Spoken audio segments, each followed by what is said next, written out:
Hello, I'm Bill Woods. Welcome to round 14 of the Formula One World Championship. There is this final European round and two more in the United States and Japan to go before we decide the 2003 championship. It's an historic circuit, the oldest running circuit in the championship, and it is an absolutely wonderful contest for the championship, we're pleased to say. Neil Crompton, welcome to you.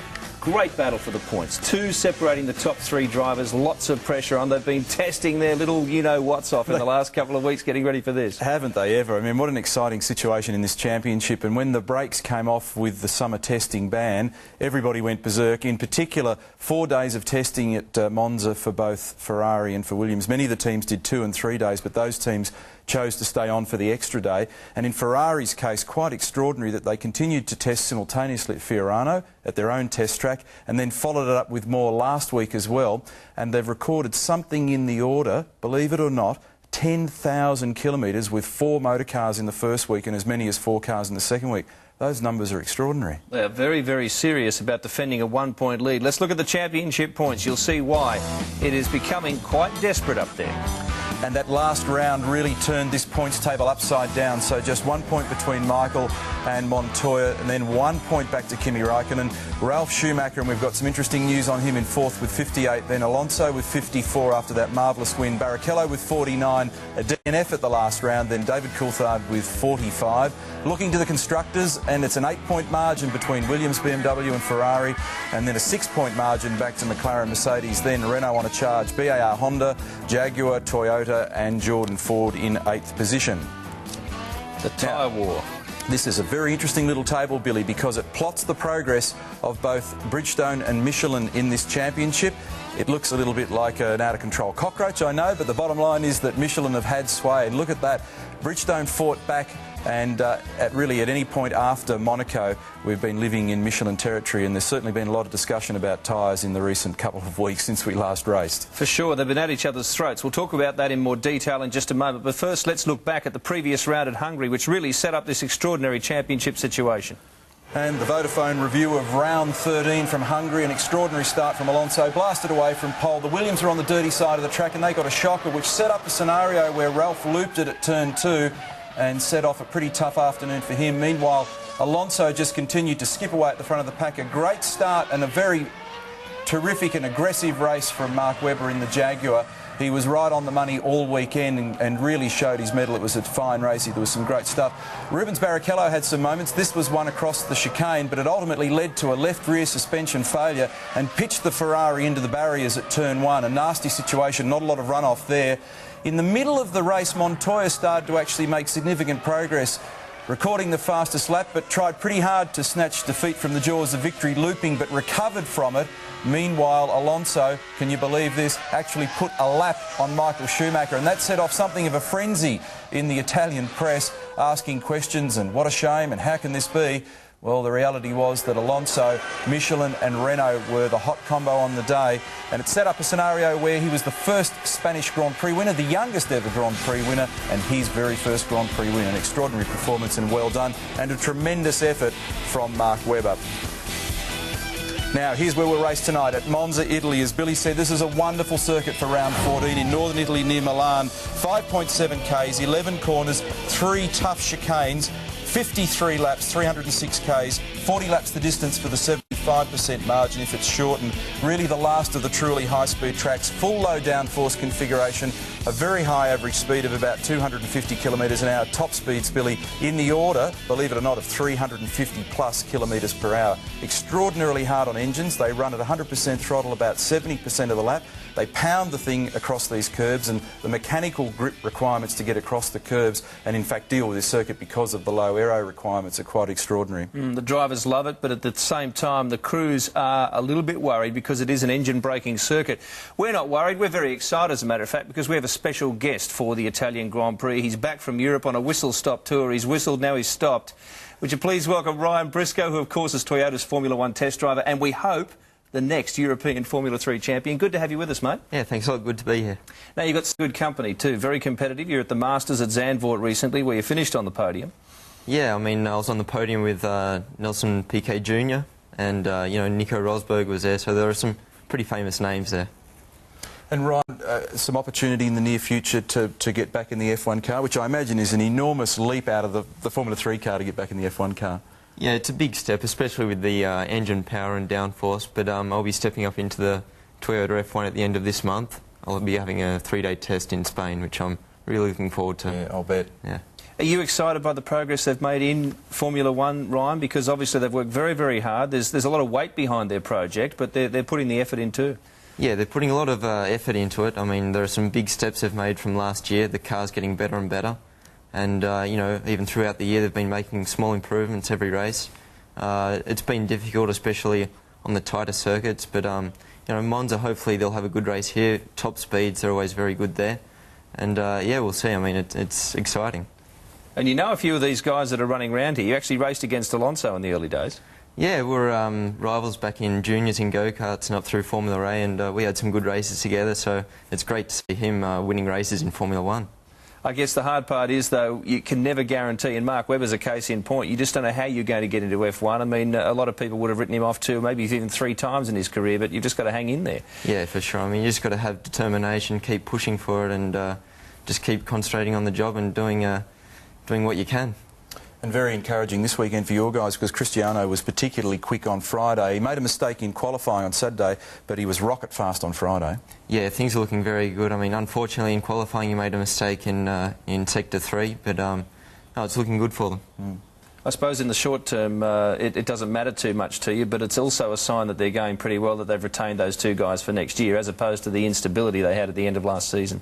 Yeah, for sure. A bit of stability within the team is important for them. I'm sure Cristiano next year, being his second year, it'll be good for him. Mm. And I read the other day, Ryan, that there's some possibility now, in fact, that Zonta is looking for an opportunity. He's the current test driver at Toyota, to race in the US. Does that mean that there could be half a chance for Briscoe to sneak in the door here and get your foot jammed in there and keep it open? Yeah, well, hopefully. I mean, it looks like Zonta might be moving into America doing the kart series or something. So, yeah, I'm certainly keeping my foot in the door, and yeah, I'd like to move my way up into being a closer part of the Formula 1 team. Well, it's good to have you with us, mate, and Ryan will in fact stay with us for the duration of the race. He'll bring us expert comments during and after this very important Italian Grand Prix. In the meantime, let's take a look at qualifying. Before a wheel had turned, the paddock was rocked by the news that Ralf Schumacher would not take part. He was suffering from headaches following his testing crash at this circuit last week. Test driver Marc Genet replaced him and used a practice session to warm up.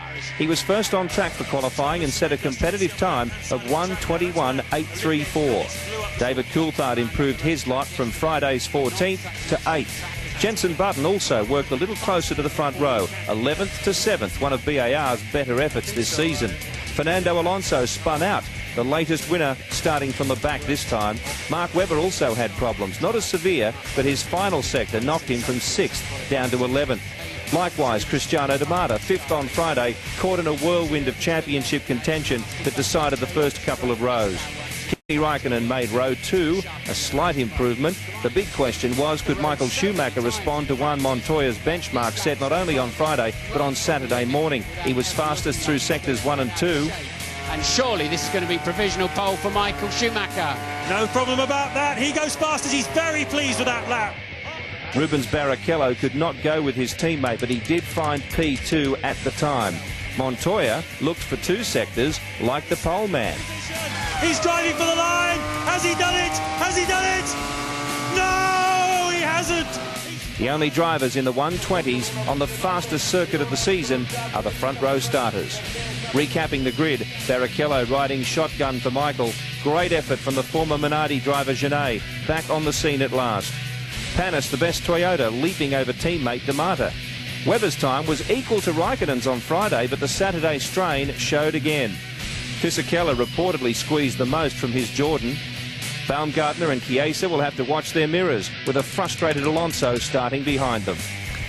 What an evenly balanced situation it is. We talked a little earlier about the tyre war. It's become more than just a war on the track. There was the big news surrounding Michelin and their use or abuse, whatever you like, of a loophole in the law regarding the tread width. Neil, you can shed some light on that. And Jean Todt, incidentally, not apologising for the fact that Ferrari pointed it out to the FIA. No, there was a very bitter media conference when the event first started at Monza this weekend about that. But the simple synopsis of it is we raised on RPM the other day the fact that there's the allegation that Michelin have been able to find a way after the start of the race where the front tyres shouldn't measure beyond a full tread width of 270 mil to get onto the shoulder of the tyre, effectively giving them up to another 5 to 10 mil of tread width. And they were saying that in terms of the way the rule was defined, that this was perfectly okay. But now the FIA want to define it in a different way. The whistleblower was Ferrari.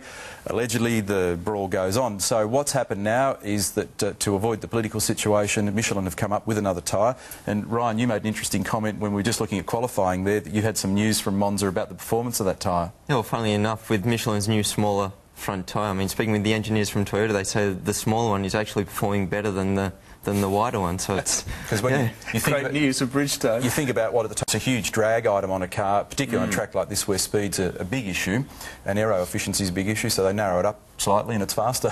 So quite extraordinary. It is. It's an amazing battle. And well, are you surprised, Ryan, that tyres have had such an impact on this year's championship? They've been the talking point virtually all year. Yeah, I mean, well, you know, with the tyre wars, it's so important. It's the only contact between the track and the car, so fundamentally it's the most important aspect of the car. And there was a meeting earlier in the week, and Charlie Whiting from the FIA is now saying that in terms of his view of the issue, the case is now officially closed. But I understand there's still some possibility that Ferrari are under fire from Michelin. There could be still a legal threat and some legal action as a result of some of the things that were said. Jean Todt used the analogy, which I'm not sure if it was fair or not, but he said if you start a race with a 3-litre engine and finish it with a 3.5-litre engine, then you're entitled to be penalised. You can make up your own mind about that. One interesting point just to quickly add on that whole thing, and it's been much talked about just in the recent past, is that the tyre configuration, that is the size and shape of the tyre, has been the same since 2001. What a lot of the cynics are saying is why did it take this long to be raised, and why did it take that long for the FIA to intervene? In measuring the tyres at the end of the race instead of the start, but it is very, very even. Obviously, Bridgestone has made some progress in the interim. They've improved their tyre. Well, when you look at the resources and the effort thrown at testing since the summer test ban came off and everybody got ready for this race, it's been quite amazing. And when you look at how tight the grid is, then you can see clearly that, certainly for Ferrari, great progress has been made with Bridgestone. And very interesting, though, to work out and look at just in the way in which this motor race will unfold, because McLaren were quick for the first couple of days at Monza, and then Michael established himself on the third and fourth days, but the whole time through there, Williams have also been very quick with Montoya. Very, very disappointing, obviously, to lose Ralph at this critical stage of the championship, but he had a very bad accident in testing there, which knocked him around. Ryan, Kimi Räikkönen made the point. He was really, really pleased that he managed to get fourth instead of fifth. It sounds like it might not be so important to a lot of people, but as a current driver, of course, explain why he doesn't want to be starting behind Rubens Barrichello when he's chasing Michael.